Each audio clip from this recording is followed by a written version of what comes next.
오늘은 마태복음 27장 1절에서 10절 말씀입니다. 오늘 말씀은 대제사장들과 백성의 장로들이 예수를 죽이기로 결정한 내용이 기록되어 있습니다. 그들은 이미 판결을 결정하고 빌라도 총독에게 예수를 넘겨줍니다. 유다는 자신이 예수님을 판 것을 후회하였지만 이미 늦었습니다. 그는 끝까지 회개하지 않고 자살합니다. 대제사장들은 위선적인 모습을 보입니다. 성전 금고에 부정한 돈을 넣는 것이 옳지 않다며 그 돈으로 밭을 삽니다. 이 모든 일들이 예언자 예레미야가 예언한 말씀이 이루어진 것이라고 말씀하십니다. 오늘 이 말씀을 통하여 우리에게 주시는 주님의 마음을 함께 묵상하기를 원합니다. 1절 말씀입니다. 이튿날 새벽 모든 대제사장들과 백성의 장로들은 예수를 죽이기로 결정했습니다. 예수님을 재판했습니다. 그러나 그 재판은 불법 재판이었습니다. 정당한 재판이 아니고 이미 결정을 내리고 재판한 것이었습니다. 불과 일주일도 되지 않아서 그들은 예수님을 죽이기로 결정하고 그리고 단번에 일을 진행하는 것을 보게 됩니다. 그들은 자신들이 사형 판결을 내릴 수 없음을 알고 빌라도 총독에게 예수님을 넘겨줍니다. 3절입니다. 예수를 배반한 유다는 예수께서 유죄 판결을 받으신 것을 보고 뉘우쳐 은돈 30을 대제사장들과 장로들에게 돌려주며 말했습니다. 내가 죄 없는 사람의 피를 팔아 넘기는 죄를 지었소. 그러나 그들이 대답했습니다. 그게 우리와 무슨 상관이요? 당신 일이니 당신이 알아서 하시오. 여러분, 유다는 후회하였습니다. 그리고 돈을 돌려줍니다. 여러분, 후회할 일을 왜 할까요? 어리석기 때문입니다. 눈이 멀었기 때문입니다. 분별하지 못하기 때문입니다. 그가 아무리 후회해도 이미 늦었습니다. 소용이 없습니다. 그가 이렇게 이야기를 합니다. 내가 죄 없는 사람의 피를 팔아넘기는 죄를 지었소. 예수님이 죄가 없음을 그도 인정하였습니다. 그가 잘못한 것을 스스로 고백하였습니다. 그러나 사람들의 반응은 어떻습니까? 매우 냉정합니다. 그게 우리와 무슨 상관이냐라는 것입니다. 여러분, 이용하는 사람들은 우리에게 매우 친근하게 다가옵니다. 그리고 솔깃한 제안을 합니다.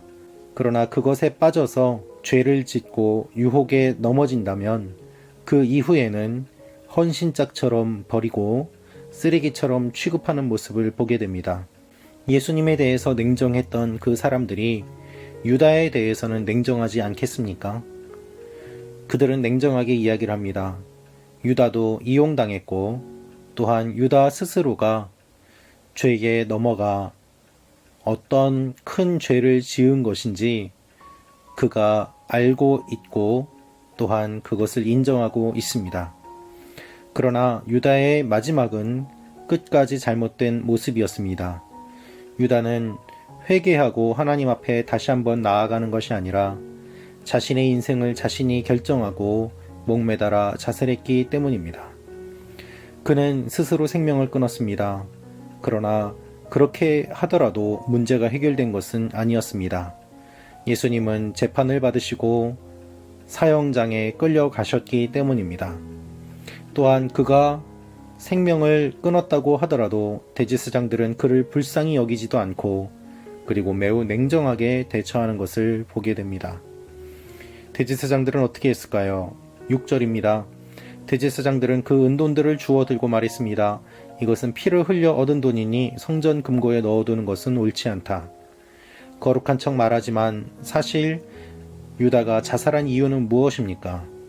그들이 계획을 세웠기 때문에, 유다를 유혹했기 때문에 유다가 결국 그러한 마지막을 맞이한 것 아니겠습니까?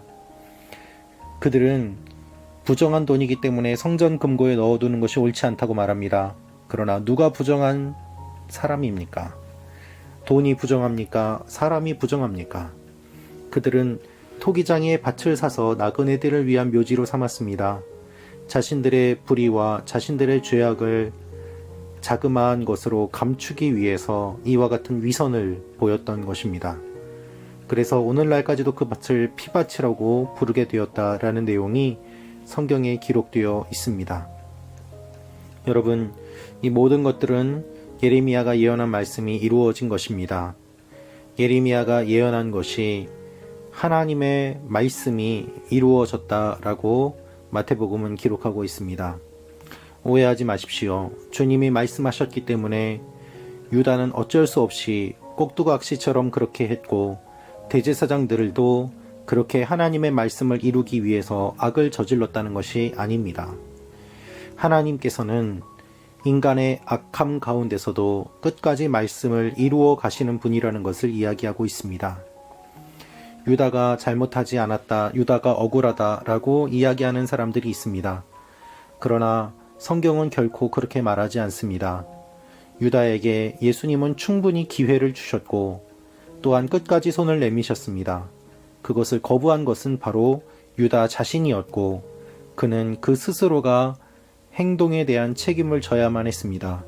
그리고 그 책임을 끝까지 지지도 않고 결국 잘못된 방법으로 생명을 버리는 모습을 보게 됩니다. 여러분, 베드로의 눈물과 유다의 모습은 얼마나 큰 차이를 보이고 있습니까? 중요한 것은 하나님 앞에 끝까지 살아가는 것입니다. 우리의 인생은 하나님께서 주신 선물입니다. 그래서 우리의 인생을 우리 스스로가 결정하고 우리 스스로가 마무리를 짓는 것이 아니라 끝까지 하나님 앞에 도움을 구하며 살아가는 것이 중요합니다. 하나님께서는 계속해서 우리를 붙잡아 주시고 기회를 주시며 우리에게 손을 내밀어 주시기 때문입니다. 유다는 후회하였습니다. 그가 후회한 것은 하루도 되지 않아서 후회한 것이었습니다. 우리는 좋은 것이라고 생각하며 유혹에 빠집니다. 그러나 그 유혹에 빠진 뒤에 바로 후회하는 일들이 얼마나 많이 있습니까? 우리는 매우 어리석습니다. 조금만 생각하면, 잠시만 참으면 그 유혹을 이길 수 있는데 우리가 그것을 하지 못하고 죄에 빠지며 유혹에 빠지고 결국에는 생명까지도 잃는 일들이 많이 일어나기 때문입니다. 주님께서는 우리의 어리석음을 불쌍히 여겨주시고 지혜로운 자로 살아가기를 원하십니다. 유다를 통하여서 우리가 반면교사로 삼고 주님의 뜻을 바라보며 사는 하나님의 사람들이 되기를 원하십니다. 예수님께서 돌아가시기 전에 유다가 먼저 죽었습니다.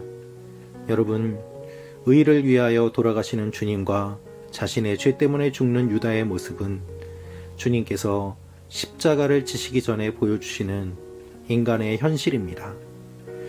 우리의 모습은 어떻습니까?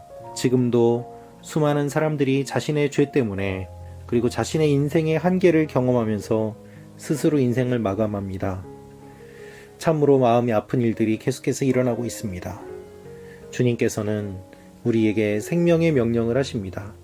그리고 하나님의 말씀이 우리의 삶 가운데 어떤 일들이 일어나더라도 이루어지고 있음을 기억하며 끝까지 소망을 품기를 원하십니다. 오늘 하루 유다처럼 우리의 모든 것들을 스스로 포기하는 것이 아니라 하나님 앞에 다시 한번 나아가는 여러분과 제가 되기를 원합니다. 기도하겠습니다. 아버지 하나님, 우리를 불쌍히 여겨 주옵소서. 다시 한번 무릎 꿇게 하시고 살아나게 하시고 후회할 일들을 하지 않게 하여 주옵소서.